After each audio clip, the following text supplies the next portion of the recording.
No one knew it yet, but this would be Myanmar's last free election.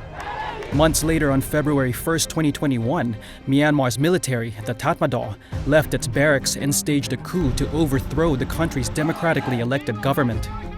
Protests that aimed to preserve the country's nascent democracy were crushed in a brutal crackdown. Opponents of the junta took up arms, and ethnic militias, long present in Myanmar, restarted a war against the government. The ensuing civil war left thousands dead and hundreds of thousands displaced. Now the Tatmadaw is staging elections it says will restore order and stability. But will it bring an end to 5 years of civil war when half the country remains outside the junta's control? A year ago, the junta seemed to be in grave danger. It was facing conflict on all fronts. It even looked at risk of potentially toppling. The elections are a chance to reset, persuade the parts of the population it still controls that it is a legitimate government. There is certainly an issue of legitimacy, political legitimacy, but it's also a matter of following its own rules and orders. So the armed forces and its leadership, including the new generation of military leaders under Min Aung Hlaing, really want to stick by that particular constitutional order.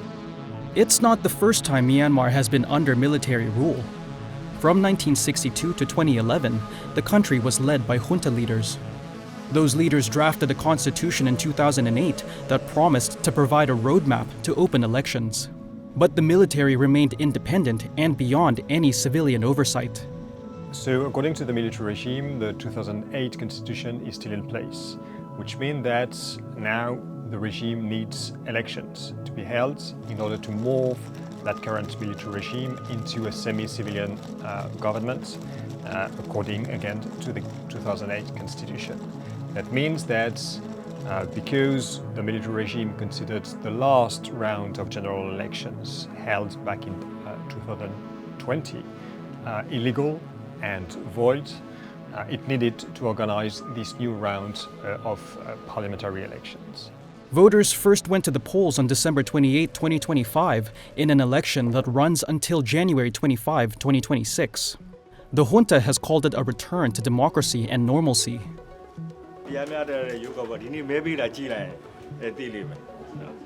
Critics and independent observers have a far different view of an election they say is neither free nor fair.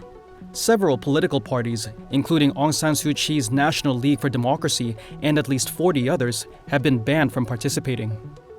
Voting is only taking place in military-controlled or aligned areas, leaving millions disenfranchised as anti-junta forces refuse to hold elections. According to reports, civilians have faced coercion from both sides, either to not vote at all or only vote for military-affiliated candidates. These citizens only agreed to speak if their faces weren't filmed out of concern for their safety. There's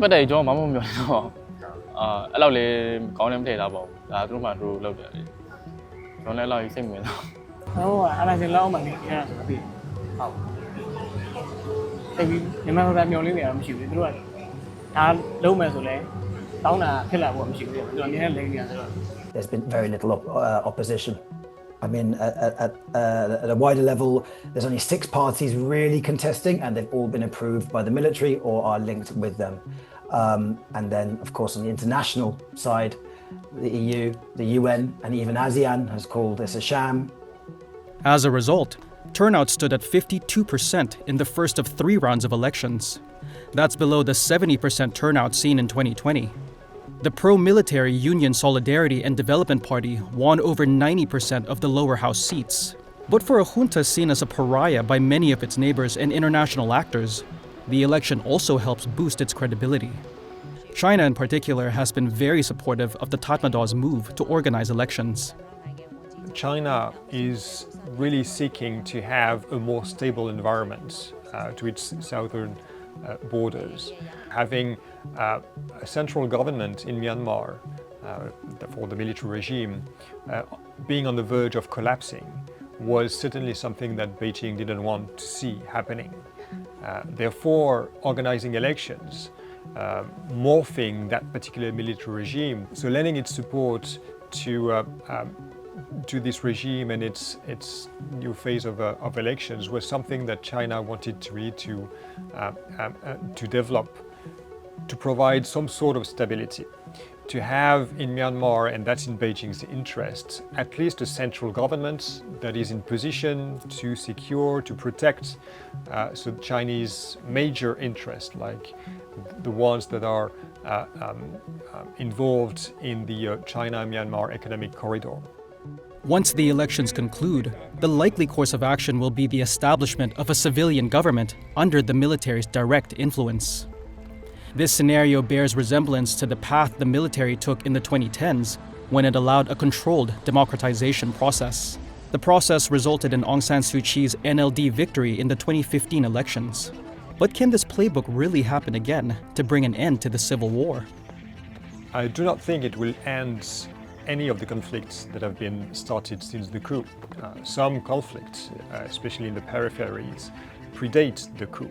But the coup has generated such a mass mobilization against the military, against the armed forces, that we do not see an end to not only discontent, but also the conflicts that have been raging all across the country. So the discontent, the even hatred of the military regime is so widespread in the country that I do not think that the new government, the new civilian government, will be able to bring to the table any meaningful talks in the near future.